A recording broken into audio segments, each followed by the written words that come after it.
live. Welcome to the Bold Business Podcast, hosting It's Your Business. This is your go-to source for navigating today's ever-evolving business landscape. I'm so glad to be here today as one of your hosts and panelists. I'm Jess Duell. Also with us is Christy Maxfield and Dean Barta. We will introduce ourselves in just a moment in more detail for you. But I don't want you to go away just yet. What I want you to do is say, hey, why am I here? You're here because we're talking about partnerships, the partnerships that you are in. By the way, this could help you with partnerships outside of business too. So just hang in and enjoy this immensely. And we want your participation. So we're going to have conversations in general on It's Your Business to assertively navigate the dynamic challenges. And today we're going to be holding the mirror up to ourselves, and we're going to be holding the mirror up to those that we have chosen to hitch our wagons to and make decisions with and go get our goals with. And why does that matter today? It matters today because I can't find it. It's all right here, and I can't find it. So does anybody else? Oh, here, I can get it right here. We got this. Why now? Why today? Because I would like to get it correct. So while I'm not reading, the note is important to make sure we are all starting from the same starting line. And more critical than ever before are our partnerships. This, whether it's an uncertain market, whether it's disruption, whether it's just making decisions about how do we streamline and where do we put our energy, the levers of growth include who we are, who we founded with, who we're executive managing with, and being able to be all in a trusting, open way. And all of us, I will speak for all of us briefly and only say we've all had experiences that are good and we've all had experiences that are less than good. So moving beyond the excitement of ventures that we were in or that honeymoon period when we start working together, we want to take the partnerships we have today and leverage them to create the future we want for our business. So with that, I'm going to let us introduce ourselves. Christy. Hi, Christy Maxfield with Purpose First Advisors. We help owners, founders create a pathway to a successful succession and exit planning. Hi, I'm Dean Barta, Barta Business Group, and we provide fractional CFO to bookkeeping services for small businesses, especially growing ones, and definitely have experience with partnerships. So, and I'm Jess Duell, and I will tell you what, not only by day do I host the Bold Business Podcast and get to be on panels with Christy and Dean, I also am working with companies who are creating their future right now. Whatever we're doing today is determining how relevant we will be tomorrow. So are we making the right decisions right now for that? Okay, so when we get into this question, everybody, we're going to get into this question and and I actually wrote down the question too. I know we all have it in front of us. I'll read it. When business hits stride, sometimes it's when partnerships start to hit a wall, or sometimes our partnerships hit a wall before our business is in stride. But it's that hitting the wall piece, I think, is what we're really focusing on today. Would you agree? Yeah, definitely. Oh, for sure. You can hit a wall at any point. But yes. I think identifying it's if you're feeling as though there is a wall, there's lots of things to check in on, and your state of your partnership is one of them. And I was thinking about this, right? As far as when we're thinking about our partnership today, if we needed or wanted, maybe we're in the best business. We have the best business co-founder or co-founders ever. We are getting along and everything is amazing. This is still a great time to have a conversation. It's not only when we're having a problem, because the sooner we're talking about it, the sooner we can make sure we're doing all of the things that we can within our power.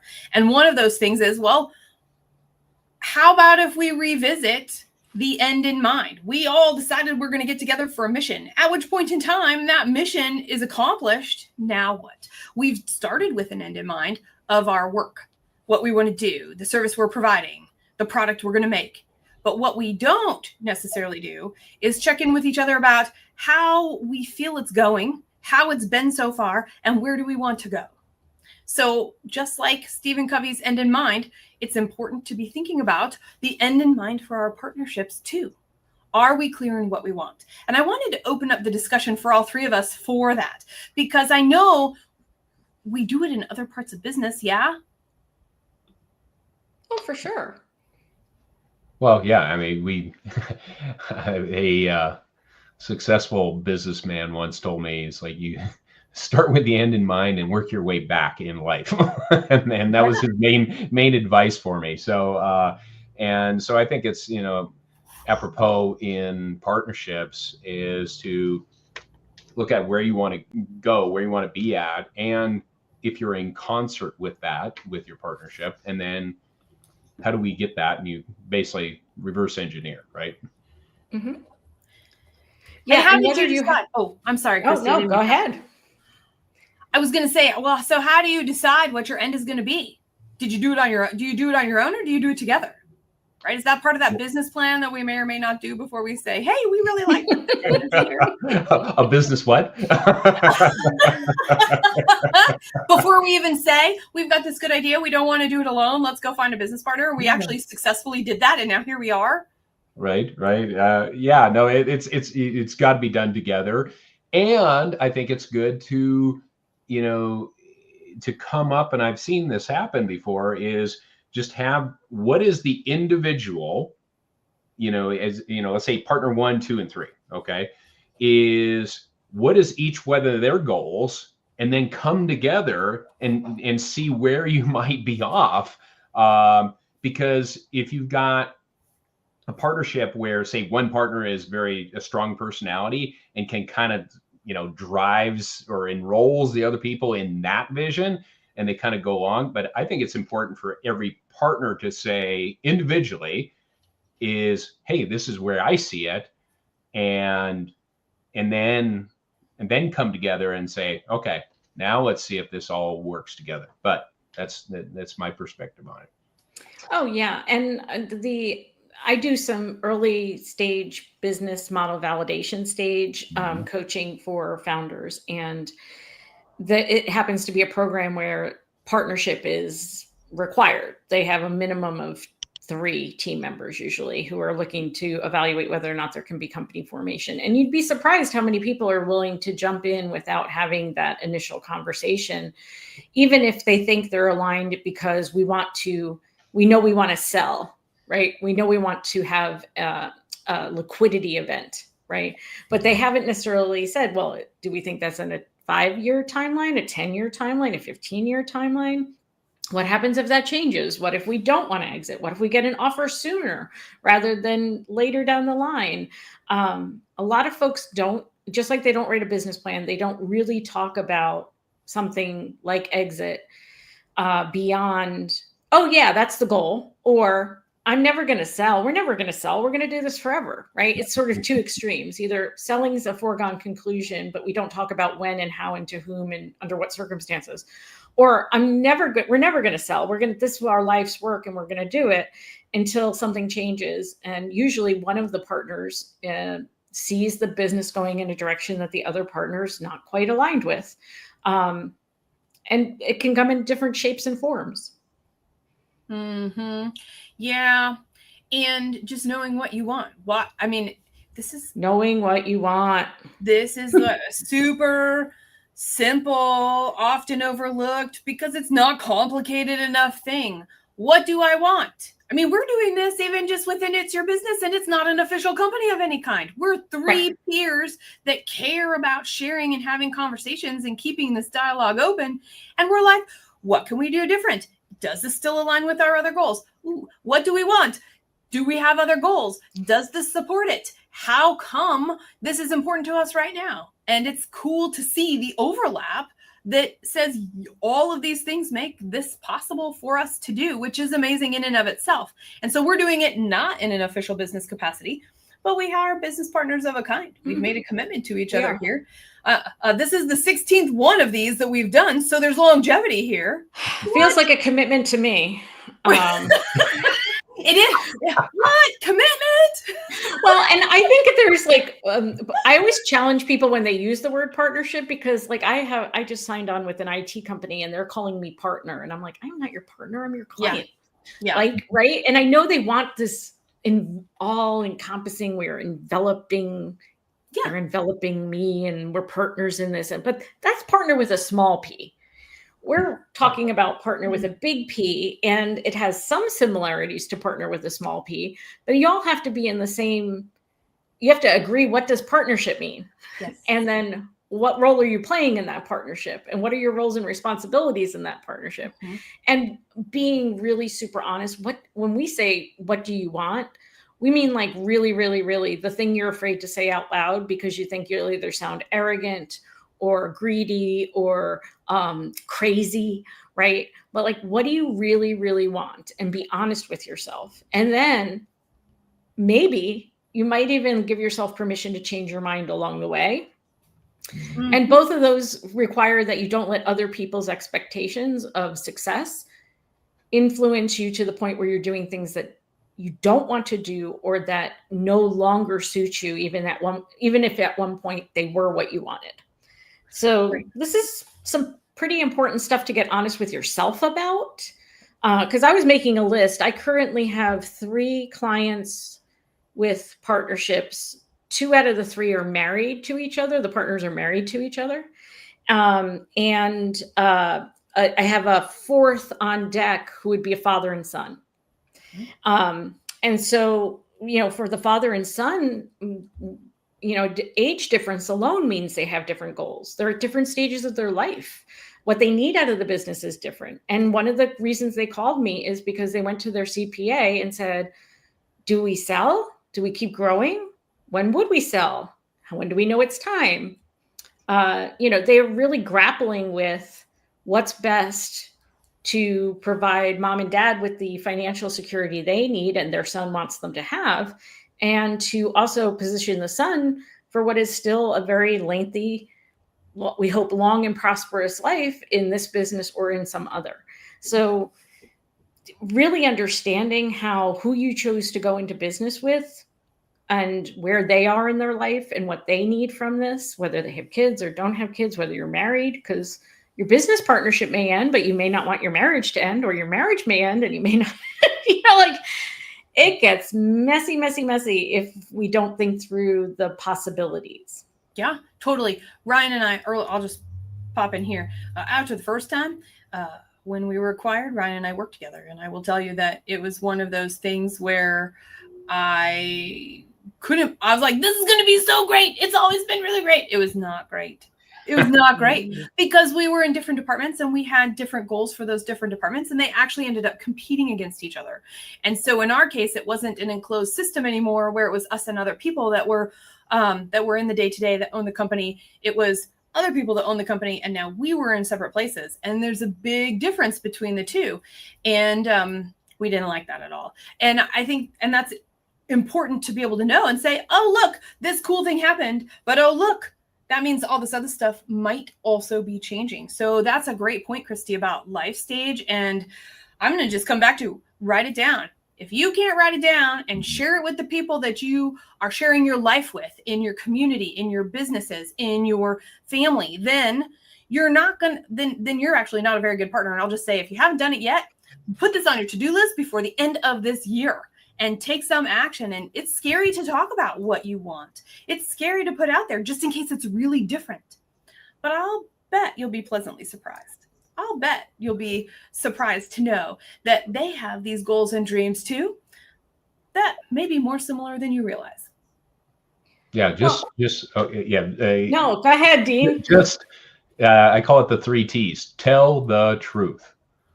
And whatever that truth is for you, and that's where it originates. And knowing that things change, but my truth from starting a partnership 10 years ago is different than my truth is today.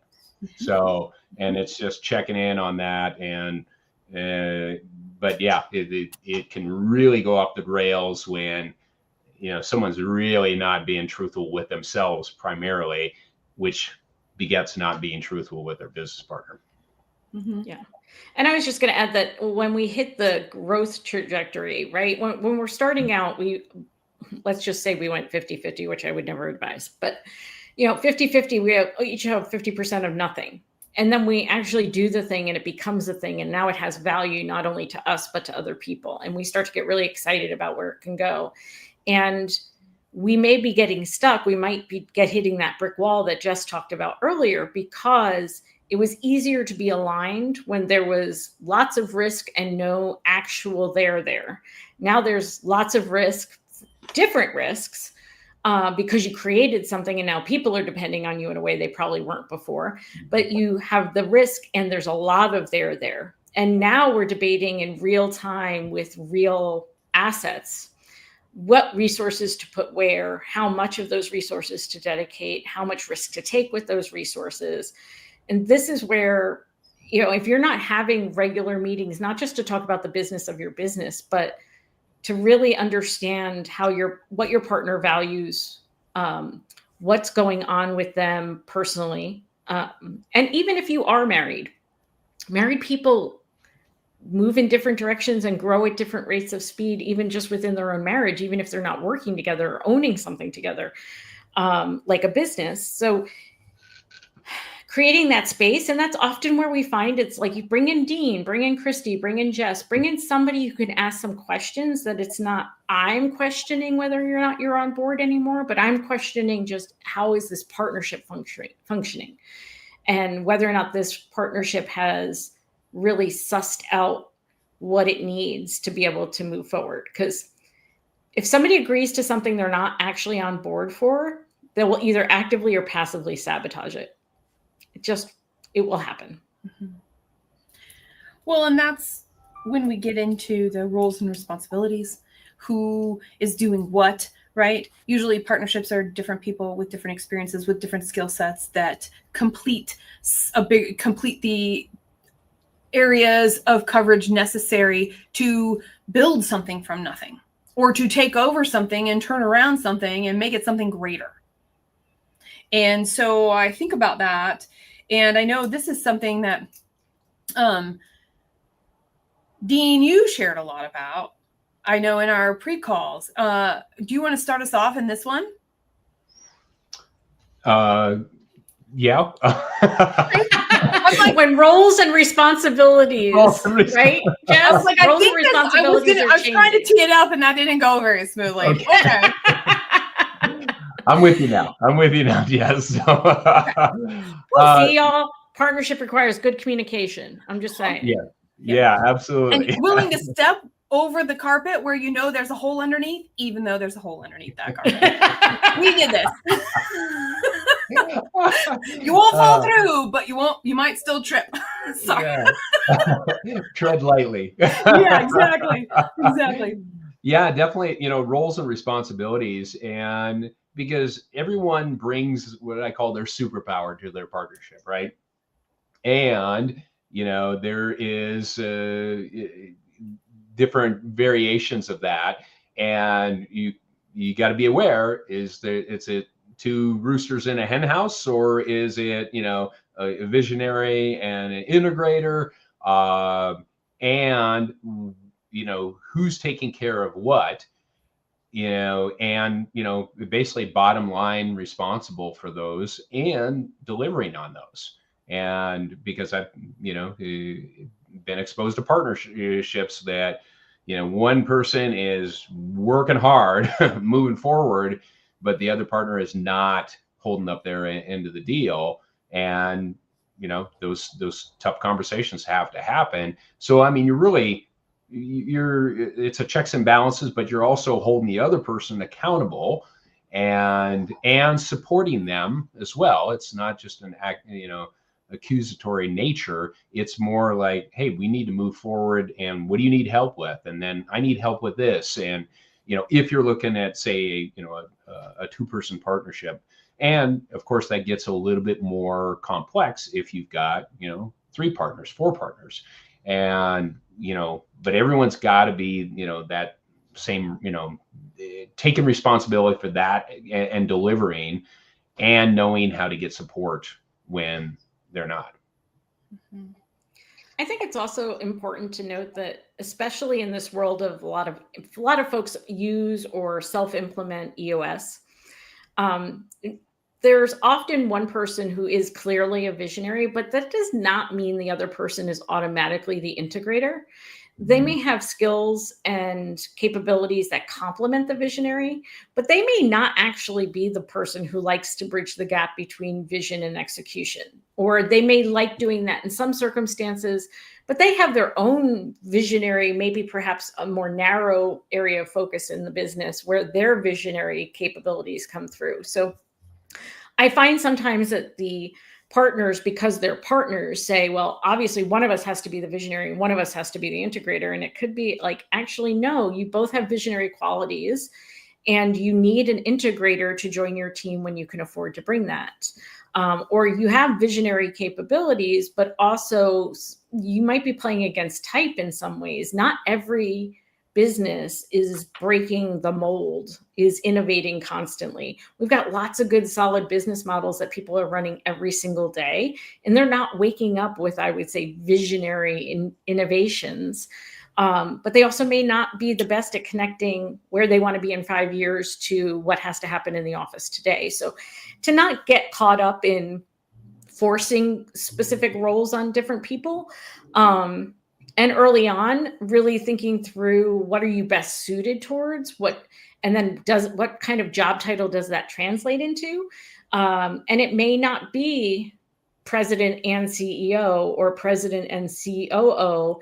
It may be that one partner is actually better suited to be the director of marketing or chief people person or something else along those lines, or really is the tactician, really knows the technical aspects of the work that's being done and really enjoys being on the front line of executing the work. So I caution people not to try and cram themselves into those kinds of definitions. And I think, Dean, you also bring up a point of not only the number of partners, but their roles. So oftentimes there could be somebody who is working full-time in the business and maybe somebody who's working part-time in the business, or somebody who's a partner but is contributing the money and not working in the business. And really being clear on what are our equity stakes, what are our jobs, our roles and responsibilities, and where do we have authority or autonomy, so that our expectations are right-sized. Mm-hmm. You know, I'm listening to both of you, and it makes me realize there are things in businesses that we like to do, and there are things in businesses that we need to do because it falls under our purview. And sometimes those don't align. And after listening to some of this, what I have found, just thinking back, is a lot of the partnerships of businesses that are 3 and 5 years old. They can keep the lights on. They have proof of concept. They're ready to scale. They're doing this next work. What ends up happening is there's actually tension and polarity around who's actually doing the thing, because many people want to do the one thing, but they all need to also do their own thing. And as you get to that certain point, when 4 or 5 people are wearing one hat because everybody likes to do it, and now you've scaled enough and nobody has time, so you want to get somebody to take on that role, it's the quickest way to some tension, because nobody wants to give up the thing that's most interesting, that they like to do the most. And that's one example. Another example is just in our own work. Every single one of us, when we have deep work sessions, whatever that looks like for you, you will know what you like to do the most, because it's where you start. Hands down. Do I like to look at my numbers? Do I like to do the planning? Do I like to understand what our opportunities are and evaluate those? What are the problems we're possibly solving? Whatever you go to first in your deep work time is an indication of what you really enjoy and like. And so my question to you and to your partner would be, remember when I said, do you know what you want? Hopefully this because, right? Because if this is the work I want to be doing, maybe I'm not in the right role. Maybe I'm in the wrong seat on the bus for myself. Mm-hmm. And if I've never written it down or said it out loud, how would anybody else know, including me? And so sometimes it needs to be, I'm going to go back to it needs to just be that straightforward, because once we know what we have that's interesting, where we alone have interest in it, that's where we can create value in our company. Is where nobody else, any of our other founders have that same interest. Another thing I was thinking about was that I'm a big proponent of business plans. I like them simple. I don't like them big and complex unless there's a reason for them. There are reasons for those. And so if we're spending more time on the business plan than interacting with each other in our business, that is a pretty good clue that we're in silos, that we are going to be diverging, not only in our interest, but also why we're doing the work we're doing. And it really comes down to, why are we doing the work we're doing? What difference are we making? And do we want to do it together? And how can we continue to create the future of our business to continue to do it together? And what I've experienced is, because finances, it's like, that is like the short straw, let's say. You know, I rarely do you have business partners that are like, oh, no, I got the finances because that's the most fun thing to do. You know, it's usually, well, I'll take care of marketing. I'll do this. I'll be in operations. And then, okay, who's taking care of finances? I guess I will. And, you know, as partners, when you're looking at that, is maybe none of you are great at finances, or maybe none of you are great at marketing. So you got to bring someone who is a geek about that, you know, because, you know, it's all those areas of, you know, sales and marketing and operations and HR and finances. You can't let one of those gaps just fall behind to, you know, the short straw syndrome, because that will come back to bite you too. And because ideally in a partnership, you're doing what you love and you doing what you're good at in the business. That's the ideal. And someone has to take the garbage out eventually, you know, and have that, if you will, crappy job that, okay, you know, I'll do it, but, you know, I'll make sure it's done. And it's not all, you know, sunshine and puppy dogs, you know? Yeah. Well, and I've even know of, you know, brothers who are in partnership together where one brother said, I will take on the finances. And because the other brother didn't feel strong in that area, he really put a lot of faith and trust in that. And it turns out that that person wasn't really as well suited for that position as they could have been, right? So delegation, even to each other as partners, does not mean abdication. And so even if you're not responsible for a core business area, you are responsible for knowing enough so that you're not left in a place where someone else is really controlling the destiny of your company, making decisions that you're not fully aware of and you don't necessarily know all the implications of. I think also the interest doesn't always also equal capability. So my interest in doing marketing and my ability to do marketing early in my business when I have no money and I have to do it all myself is great. But when we move out of startup phase and we move into growth phase, it's now time to start specializing. And so even if I really love it, if I am not the best at it, I probably need to delegate it. And that can be really hard for people who enjoy something, who think they're really good at it, who may be very good at it, but who may not be the best at it. And their organization's capability, the business's capability to hit the next level of achievement really depends on bringing other people in who are more specialized than they are. That's a really good point.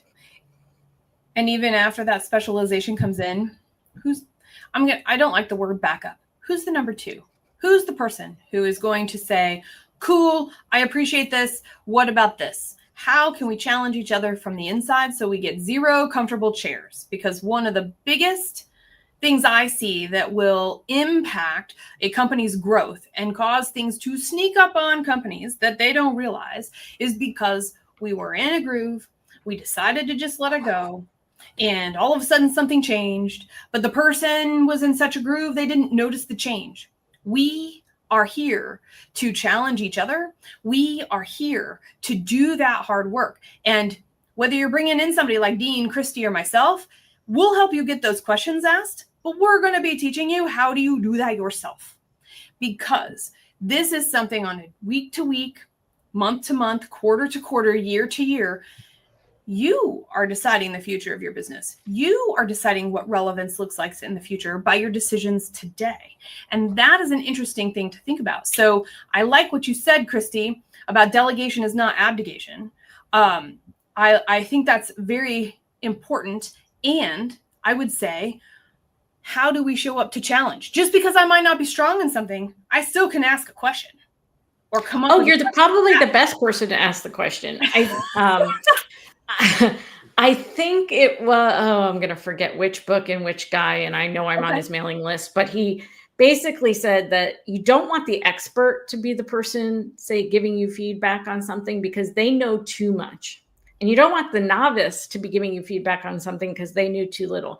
You kind of need the person who knows just enough to be dangerous because they're going to ask the questions they need to ask and bring a different perspective than they would if they had no knowledge or too much knowledge, right? So how do you build that capacity within your organization, or how do you bring in people who can help facilitate those kinds of conversations? I also think what you might have alluded to, Jess, is it's great that we have specialists, but our specialists need to have other people who can step in the event that they're unable to perform their duties for whatever reason.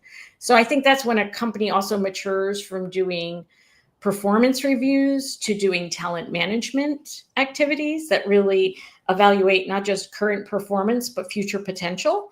And they start to be really intentional about helping people cultivate the skills they need to do the next job or to expand their skill set.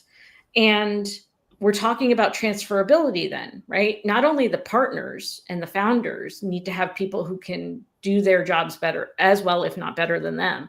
But then who are the next layer of management that also needs to have a team that's constantly growing and moving towards being able to do the next level of work? That creates a transferable company. That creates a valuable company that can help bring in the valuation you want when you are ready to exit. Mm-hmm. Mm-hmm. I really appreciate that you said that can step in when somebody must step out.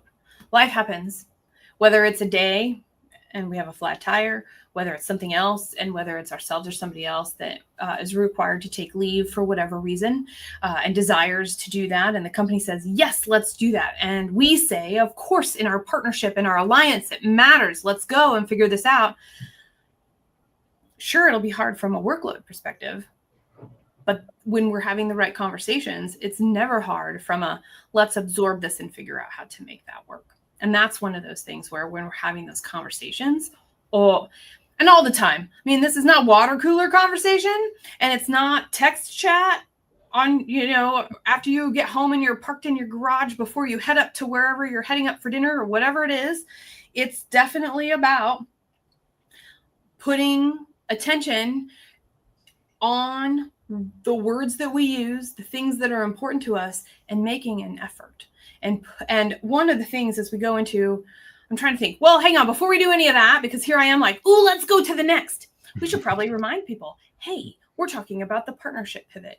We're talking about making sure we are here, present with ourselves and with our partners, with our business founders, whether they're active or silent.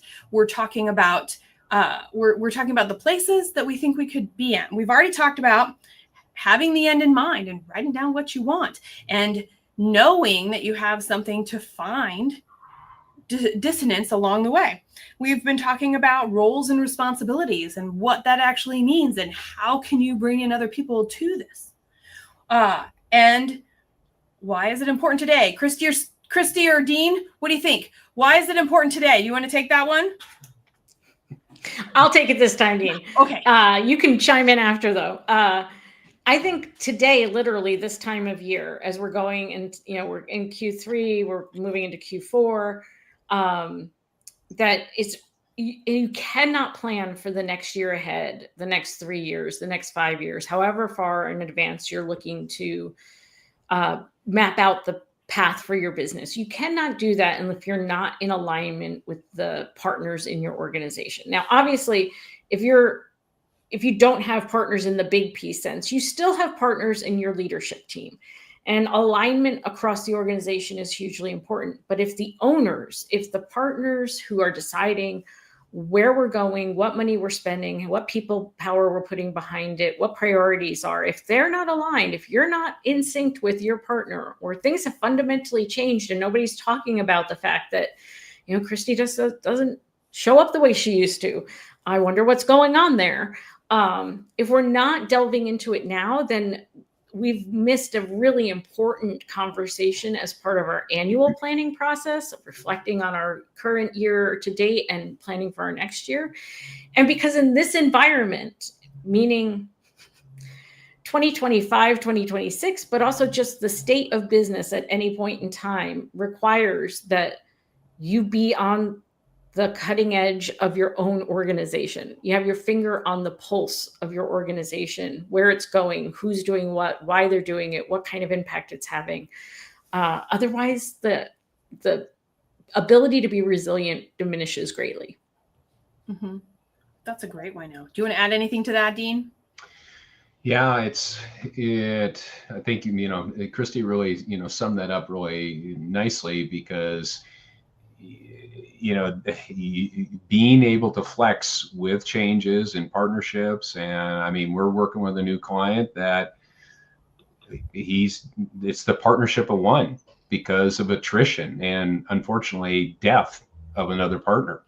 And his primary goal is not about more partners, it's the vision he has for the company. That's the number one thing that he is stressed out about. And because they're two friends, they got, went into a partnership, or actually it was three people. And then they lost one partner just out of, leaving the company. But, and then, 2 weeks ago, lost his other business partner to, a death. And so, he's like, the main thing is that the vision of this organization is moving forward, and that's what we're helping them with. So, and he has fundamentally, I would imagine his ability to execute on the vision has fundamentally changed, even though he, continues to share and hold the vision that he and his partner had. Having one less person in such an integral role, and emotionally as well as operationally, I'm sure. And I think that's what people forget, is that these aren't just business decisions.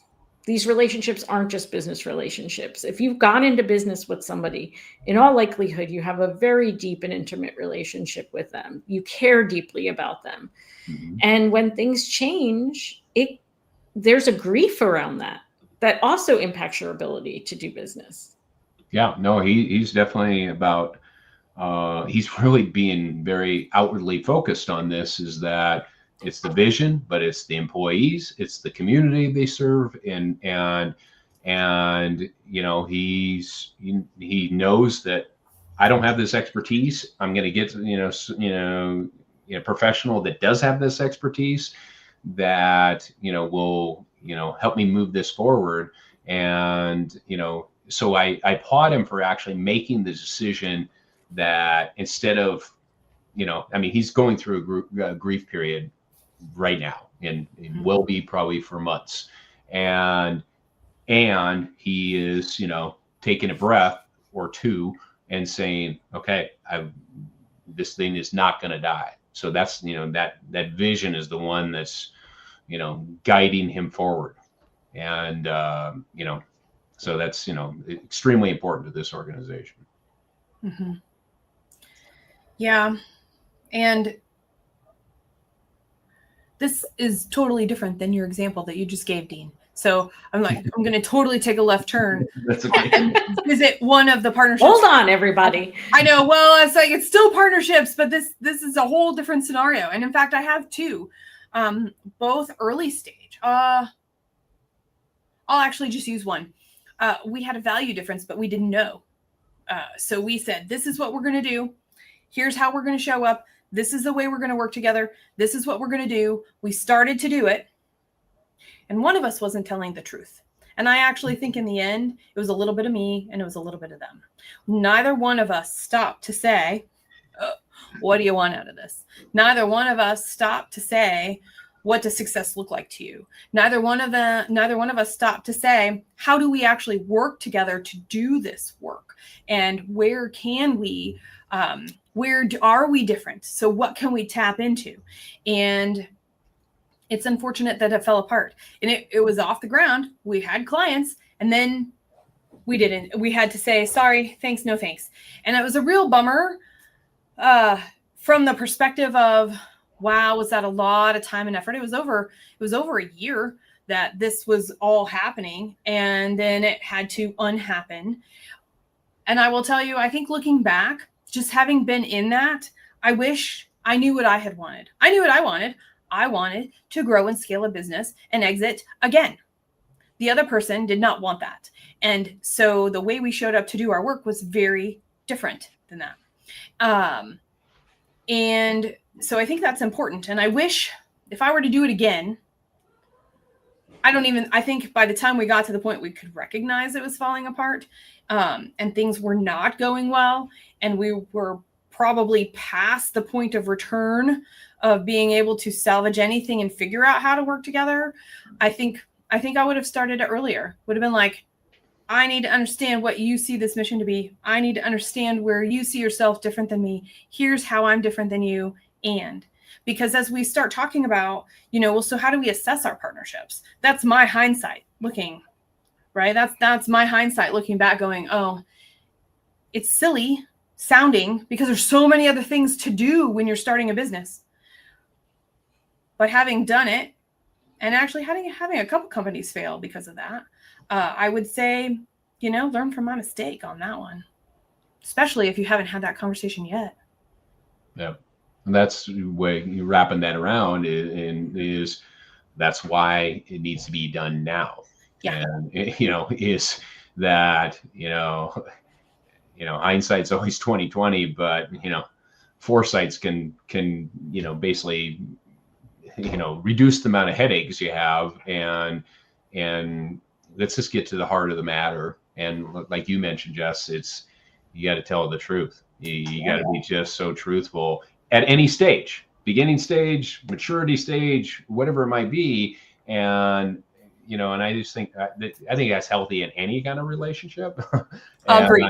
And see if it's, not only what their vision is, individually, but really, it's really even heart into it. I mean, 100%. Yeah. Because it might be, I'm only motivated by the profitability, or, but so be it. That's something that if nobody else is, at least you got somebody keeping an eye on that. Without that profitability, there is no business. I mean, honestly, right? I'm going to say, so put on some rose-colored glasses about the things that you don't really like and go like, but can I work with that? Can I be challenged to be better because of it? Will it help me get to my goal because their focus and diligence and desires are different than mine? And all of this begs the need, or illustrates the need, to do the good formation documents, the tools that help you break up if and when you need to, and the tools that allow you to respond when things don't go as planned. So whether that's a solid operating agreement, governance structure, maybe there's a board involved at some point. There's obviously insurance to help take care of some of these unforeseen circumstances. But there's also strategies just around mitigating risk if two partners are traveling together and things like that, right? It sounds like, oh man, great problem to have. Yeah, great problem to have. So let's run the scenarios on, if somebody needs to step out early, what happens? What kind of risk does that put us at? If someone's departure is sudden and unforeseen, what kind of safeguards do we have to limit the impact on the business so that we can save those jobs and take care of our customers while we grieve? I think there's sometimes people will choose not to engage professional advisors until there's a problem, rather than investing the time and energy up front to do good formation documents and revisit those as the organization grows and make sure that everybody's interests are protected. And I personally think there should be in particular, legal counsel who's taking care of the entity and is doing what's in the best interest of the entity, and legal counsel that is advising the individual partners in what's in their best interest, because those could be 3 or 4 different things. Mm-hmm. I'm thinking about assessment. I'm thinking about, so wherever we're at right now, whatever our partnership status is, if we've never had a conversation like this, if we have conversations like this all of the time, how can we show up? How can we assess that? And I was actually asked that in part of the dialogue prior to our live stream today. And I came up with something on the fly. So I figured I could take what I've made up on the fly, Christy and Dean, and we could develop it just a little bit more. What do you think? Let's do it. You like it? Okay. Yep. So, and then who owns the intellectual property in this partnership? No, just kidding. We're co-creating right now. See, good documentation. That's right. I'm telling Understood roles and responsibilities. Ownership is clear. Yes. All of the things. All of the things. I love it. Let's co-create it, babe. Co-create. So this is where, if we have to get started, I'm gonna say, number 1, write down exactly what you want with 0 filter. Number 2 then would be, write down what your growth strategy of your company actually is today and your feelings about it. And I'm glad somebody else is writing these down, because I am not. So we're going to need to develop this a little. And how about if we start with 1 and 2, and we can then maybe build on to what could come after that. And I can insert some of the other things along the way. What do you think? Sounds good. I would say as like like 1A, when you write your 0 filter of what you want, whoever is your life partner, assuming they're different than from your business partner, whoever your life partner is, I need you to loop them in too. Yeah. Because a lot of times conversations get started because the spouse doesn't know the plan and doesn't know when is she planning to retire? When does she plan to reduce her workload? When does she plan to do this? When does she plan to do that? So you might have 2 partners in business who also have life partners who there needs to be alignment that way and with them. And the business and personal goals are intertwined very, very quickly. And I think you need to be really clear about what you want, but also cognizant of what your spouse or your significant other wants. And then how you communicate your shared vision for the future of your lives to your business partner and explain how you're expecting the business to support that. Mm-hmm. Yeah, agreed.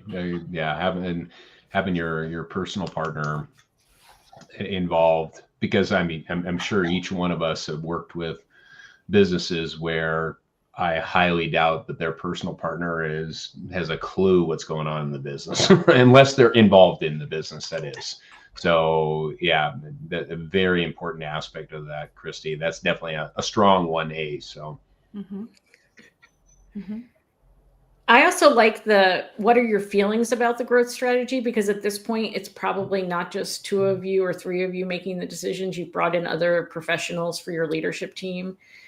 And I think one of us mentioned before, you might have a very strong personality, either among the business partners or among the leadership of the organization. And so if you're biting your tongue about a business strategy that's been proposed, this is the time to stop biting your tongue. Mm-hmm. Mm-hmm. Yeah. So my third one is I experience, I see, I think, I feel, fill in the blanks, when I don't feel like I'm on the same page with you. And you could be many yous. Mm-hmm. So I'm acknowledging, I'm saying this. And by the way, this is self-assessment a little bit. It's not even, it's more of a, here's my key. When I'm in the middle of it, can I look at it? Did this thing show up? Oh, I am feeling disconnected. Or, oh, I don't feel like I'm being heard. Or, there might be a misunderstanding here, right? That's all we're doing. I'm sensing disconnect. I'm sensing dissonance. And to be able to bring that up to the other person, if you're not having active dialogue about it, and your sense is that they have thoughts and feelings and beliefs that are no longer aligned, I think really working with someone to help you identify what you want the outcome of that conversation to be and how you want to create a space where people feel like they can be honest and candid. But to name the obvious, you're not happy. Yeah. You're not as energetic or enthusiastic as you used to be. You're not as positive as you used to be, or you seem to we all seem to get in a room together and say we're doing X, Y, and Z, and then you leave and do A, B, and C, and I'm not sure what's going on here. I need you to help me understand. So the art of learning how to start that conversation with somebody who you probably feel like you know as well, if not better than yourself, especially when they're mum on the topic. Actually, and that was my fourth step. Because we know the first three things about ourselves and we are willing and open to share it with our partners, with our co-founders, with our management team. The last piece is you're also open and willing to really hear and receive without judgment, without needing to solve problems, theirs. And so to your point that you were just talking, Christy, I think that's the next thing. Is so now you have this working place of, I've got some safety. I've got some trust. I know that I can speak up because this is it. So maybe it's an agreement. I agree to speak up when. I agree to ask thoughtful questions to challenge us to grow, not to challenge you as a person. Yeah, true. And what we're all talking about too is that, healthy confrontation to create better harmony, to move things, forward with growth, that everyone's on the same, page. And, confrontation doesn't have to be negative. And Christy, you had a great example of just asking those questions, those observation questions, I'm seeing this, or, and because you really, it's inquiry instead of accusatory, and that's how you're gonna find out more answers, and it might be a discovery process for the person that's receiving those questions. Yeah, I think it's that mindset of curiosity that we can often lose when we become really familiar with someone else. And I think we're also all talking about laying the norms for your culture. So if you're 10 years into this partnership and you've never had heart-to-hearts, if you've never laid your card on the table, if you've never come up and said, you're just not yourself, things are different, what's going on, how can I help? This is what I'm experiencing, this is how you're showing up. If you don't have a culture where those conversations are normalized, it will feel very hard to start them, and you may avoid them completely.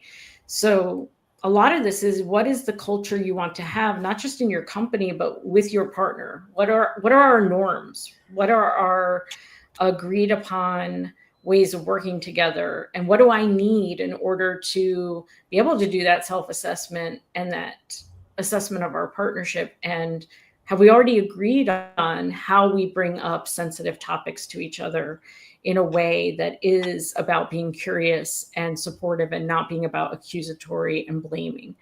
So again, that's one of those things that founders often think can wait till later. Once we get the company started and we're making money and we've got more people, then we'll worry about culture. But it starts at the very, very beginning. Very, very beginning. And my fifth one was metrics. Metrics. How do we manage, and how do we take this shape of all this awesome, I'm going to call it awesomeness, that's just out and around everywhere, and do something with it? Well, that's going to be very individualized based off of the answers to these questions. But I do think that then quarterly, and at least quarterly, and at a minimum of every 6 months, and definitely annually, where are the lenses based off of what's going on in people's worlds? Where are the lenses based off of what else might be going on in their risk tolerance and how other things are changing in the world? So it's going to be, so I didn't bring any specific metrics other than thinking that having a shape with which to measure to, and to know we've moved or not, right? Do we have the same pieces in our kaleidoscope and they just look different? Or do we have completely new pieces that we're trying to fit into our kaleidoscope? Might be the minimum metric. Right. And you know, that's metrics are really important. And I also thought, and this is part of, let's say, in the, you know, the partnership agreement, is what is the metrics? How is the company going to be valued if any partner exits? And because I had personal experience with that in a partnership where we were on opposite ends of the spectrum of how even to value the company and to make a difference. So once again, it's I mean, it's, you know, that's a certain metric too, right? Is like, but you know, you believe me, you don't want to go into, okay, someone's going to exit the, you know, that partnership, and you're, you know, so you know, you know, you're at A and he's at Z, or you know, and that's, yeah. So that's part of what I see as metrics to know how things are really measured. Yeah. And I think that what we're forgetting too is oftentimes partners are playing functional roles in the business. They're not off, you know, doing their own thing and Right. living their own lives while the management team is running and executing. They're often in the day-to-day operations. So just because you own the company doesn't, in my opinion, mean there shouldn't be a performance evaluation and a candid conversation about growth and opportunities. Obviously, my recourse in being able to inspire you to change the way you're behaving may be different than that of an employee. But to still have, if I was evaluating or being evaluated for my performance, regardless of my ownership position, would I be making the mark? What does this role have to do to be successful? What are the metrics that this role is held accountable for to be successful? Even though I'm an owner and you can't get rid of me, or you can, but it's going to be really hard. You know, that doesn't mean I don't have expectations for how I'm performing and what success looks like, let alone what are the metrics for our partnership. Mm-hmm. So everything we've talked about today is to help us get on the same page exactly where we are, because when we're in the middle of it, it's fun to think we could start over.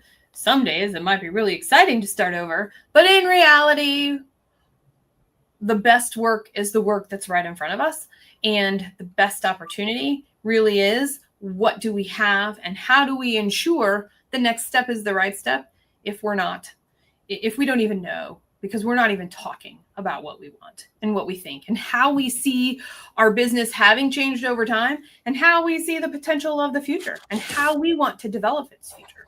And ultimately, I think when I think of partnerships and longevity and success, most of the time, unless there's a reason for somebody to go, we can avoid the, I just don't want to be here anymore, or I got burned out, or,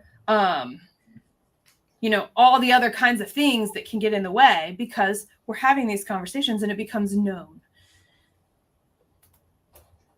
So we're ready for our biggest takeaways of the day. What should we share? What should we share? What is your biggest takeaway? And I always feel like I've got in a gotcha. Like, oh, I didn't see it coming. I know, right? Duh. That's me. I'm not learning from experience here. It's going to be a takeaway question. Come on now. I think my biggest takeaway is the value of how you communicate in a partnership. And kudos to Christy about, asking those questions to draw out. I mean, ideally, if you could tell the truth and do that, but a good partner will help draw that truth out with the approach of how you communicate or how a person communicates. And that could be the best value of having a partner, is that, they have a better viewpoint of your blind side than you do. Love it. I'm going to go with know what you want and tell the truth. Mm-hmm. That's what I got. Well, I don't know if I have a big takeaway today. What I enjoy. Oh, come on now. I know, right? Well, because I was trying to think, I'm like, okay, I'll say in the structure that I brought that we expanded out, right, over the last several minutes, I would say, I think my biggest takeaway was don't forget who else your wants and desires impact outside of your business partnership. That's good. Good one. Good one, Jess. Good There one. we go. I got there. Okay. Hey, everybody. You're listening to It's Your Business, brought to you by the Bold Business Podcast. Christy, Dean, and myself, we are so glad to have been here with you today. Thanks so much. Share your experiences in the comments. Do you have a process you use? What is your experience around partnerships? How have you faced struggle? We want to know. And until then, we'll see you next time.